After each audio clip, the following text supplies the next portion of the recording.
తప్ప ఇంకోటి లేనే లేదు. తెలంగాణకు వరప్రధాని లాంటి కాళేశ్వరం ప్రాజెక్టు మీద చివరికి కక్షగట్టి తెల్లారు లేస్తే రాహుల్ గాంధీ గారు దుమ్మెత్తిపోస్తూ ఉంటారు.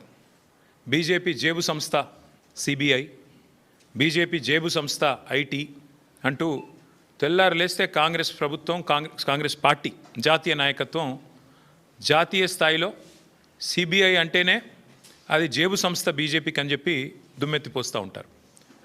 కాళేశ్వరం ప్రాజెక్టు మీద ఈ ముఖ్యమంత్రి గారికి ఎంత కక్ష అంటే చివరికి ఏ సిబిఐనైతే రాహుల్ గాంధీ గారు అనునిత్యం తప్పుబడుతూ ద్వేషిస్తూ ఇది బీజేపీ జేబు సంస్థ అని మాట్లాడతారో, చివరికి ఆ కాళేశ్వరం ప్రాజెక్టు మీద ఇక్కడ ఏమీ లేదు, కొండను దవ్వి ఎలక కూడా పట్టలేదు కాబట్టి 22 నెలలు మరి టైంపాస్ చేసి కోట్ల రూపాయలు తగలబెట్టి కాళేశ్వరం కమిషన్ అని పెట్టి పీసీ ఘోష్ గారి కమిషన్ వేసి కొండను దవ్వి ఎలుకను కూడా పట్టలేని పరిస్థితుల్లో కొత్తగా మళ్ళీ సిబిఐకి అప్పచెప్తున్నా అని ఒక కొత్తగా నాటకానికి తెరదీసినారు.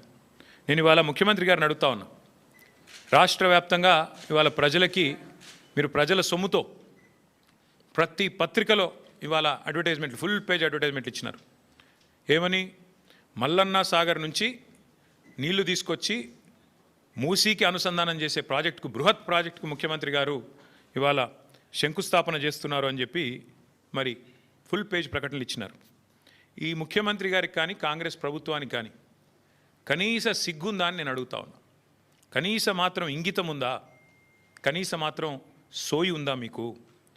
సరిగ్గా వారం కిందట, ఇదే సోమవారం నాడు, వారం రోజుల కిందట కాళేశ్వరం ప్రాజెక్టు మీద కక్షగట్టి సిబిఐ ఎంక్వైరీ అని పెట్టినారు. మరి ఈరోజు ఈ సోమవారం రోజు కేసీఆర్ గారు కట్టిన అదే కాళేశ్వరం ప్రాజెక్టు మీద ఆధారపడ్డ మూసీ జలాల అనుసంధానం అని పెట్టి ఇవాళ శంకుస్థాపన చేస్తూ ఉన్నారు. ఇక్కడ విచిత్రం ఏంటంటే, కాకపోతే ఎవరైనా మనిషి జ్ఞానం ఉన్నవాడైతే తల దగ్గర శంకుస్థాపన చేస్తారు, తల దగ్గర చేస్తారు. ఎక్కడైతే నీళ్లు ఉన్నాయో, ఎక్కడి నుంచి అయితే నీళ్లు తేవాలనుకుంటున్నారో అక్కడ శంకుస్థాపన చేస్తారు.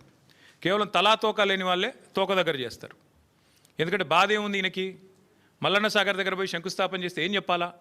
ఎదురుగా కళ్ళు దొబ్బినాయా, నీకు కనబడతలేవా, అవి కాళేశ్వరం నీళ్లు కాదా అని ప్రజలు అడుగుతారు, రైతులు అడుగుతారు.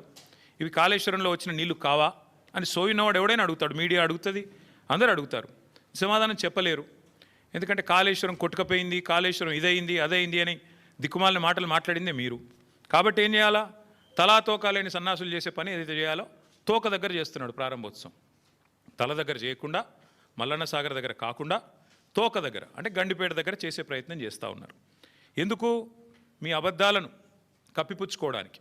మీరు ఇన్ని రోజులు వాగిన వాగుడంతా చెత్తవాగుడు అని ప్రజలకు తెలుస్తుంది. కాబట్టి ఇవాళ మీరు ఎన్ని దిక్కుమాలిన మాటలు మాట్లాడినా చివరికి మళ్ళీ కాళేశ్వరమే మీకు దిక్కయింది. కాబట్టి ఇవాళ మొహం చెల్లక, మల్లన్న సాగర్ దగ్గర శంకుస్థాపన చేయడానికి మొహం చెల్లక ఈ ముఖ్యమంత్రి గారు, ఈ ప్రభుత్వం 1,00,000 కోట్ల అవినీతి, కూలిపోయింది, కాళేశ్వరం కూలేశ్వరం అయిపోయింది అని మాట్లాడిన మాటలు ఏవైతున్నాయో వాటి నుంచి తప్పించుకోవడానికే ఈరోజు గండిపేట దగ్గర ఒక డ్రామా చేస్తూ ఉన్నారు.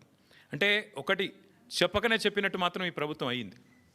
ఎన్ని రోజులు కాళేశ్వరం కూలేశ్వరం అయిపోయిందని వాగిన నోళ్ళే ఇవాళ అదే కాళేశ్వరం నీళ్లు తీసుకొచ్చి హైదరాబాద్ ప్రజలకు మేము గోదావరి నీళ్ళు అందిస్తామని చెప్తున్నారు. అంటే ముఖ్యమంత్రి కానీ ఈ ప్రభుత్వం కానీ చెప్పకనే చెప్పినట్టు అయ్యింది. కాళేశ్వరం మరి తెలంగాణకు కల్పతరువు, తెలంగాణకు కామధేనువు అని మొదటి నుంచి మేమేదైతే చెప్తున్నామో అది అక్షర సత్యం అని కాంగ్రెస్ ప్రభుత్వమే ఇలా ఒప్పుకున్నట్టు అయింది. అట్లాగే ఒక నెల రోజుల కింద అనుకుంటా మా భువనగిరి యాదాద్రి జిల్లా గంధమల్ల రిజర్వాయర్కి కూడా ముఖ్యమంత్రి గారు శంకుస్థాపన చేసి భారీ సినిమా డైలాగులు కొట్టినారు. అక్కడ కూడా నేను పూర్తి చేస్తాను అని. ఎక్కడికి వస్తున్నాయి? ఎక్కడి నుంచి వస్తున్నాయి గంధమల్లకు నీళ్లు?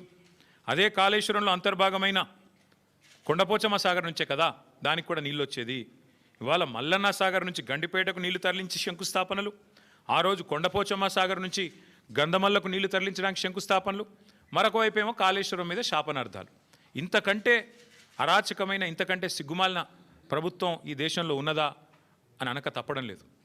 ముఖ్యమంత్రి గారి వైఖరి చూస్తూ ఉంటే కాళేశ్వరం నీళ్లు వాడుకుంటూ, కాళేశ్వరం ప్రాజెక్టును పూర్తి స్థాయిలో వినియోగించుకుంటూ, దానివల్ల కీర్తి కోసం ప్రయత్నం చేస్తూనే మరొక వైపు కాళేశ్వరాన్ని బద్నాం చేసే ప్రయత్నం చూస్తుంటే తల్లిపాలు దాగి రొమ్ము గుద్దడం అనే సామెత కూడా గుర్తొస్తూ ఉన్నది.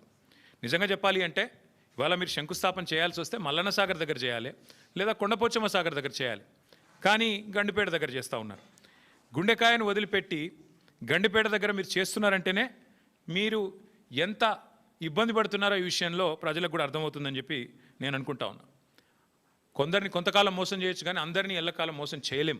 ఇప్పటికైనా రేవంత్ రెడ్డి గారు, కాంగ్రెస్ పార్టీ ఈ విషయం గమనిస్తే మంచిది. అట్లాగే ఇంకొక మాట కూడా నేను చెప్తా ఉన్నా. ఇవాళ ముఖ్యమంత్రి గారు సమాధానం చెప్పాలి కొన్ని విషయాలు. ఇవాళ మీరు తెస్తున్నది కాళేశ్వరం నీళ్ళ కాదా? ఇవాళ మీరు తీసుకొస్తున్నది ఇక్కడ గండిపేటకి కాళేశ్వరం జలాలా కాదా? స్పష్టంగా చెప్పాలి. ప్రతిపక్షంలో ఉన్నప్పటి నుంచి ఈరోజు దాకా కాళేశ్వరాన్ని విఫల ప్రాజెక్టుగా చిత్రీకరించే ప్రయత్నం చేసినందుకు, చేసి కూడా ఫెయిల్ అయినందుకు, దాని మీద కమిషన్లు వేసి కూడా అట్టర్ ఫ్లాప్ అయినందుకు, మళ్ళీ ఇవాళ సిబిఐ ఎంక్వైరీ పేరిట మోసం చేయబోతున్నందుకు ముందుగా ముఖ్యమంత్రి గారు ఈ రాష్ట్ర ప్రజలకు క్షమాపణ చెప్పాలని చెప్పి మేము డిమాండ్ చేస్తూ ఉన్నాం.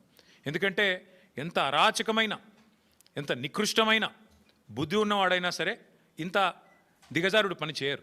సొంత రాష్ట్రాన్ని తులనాడే పని, ప్రజల సొమ్ముతో కట్టిన ప్రాజెక్టును విఫల ప్రాజెక్టుగా చిత్రీకరించే పని చేయరు. కానీ ముఖ్యమంత్రి గారు ఆ ప్రయత్నం చేస్తూ ఉన్నారు.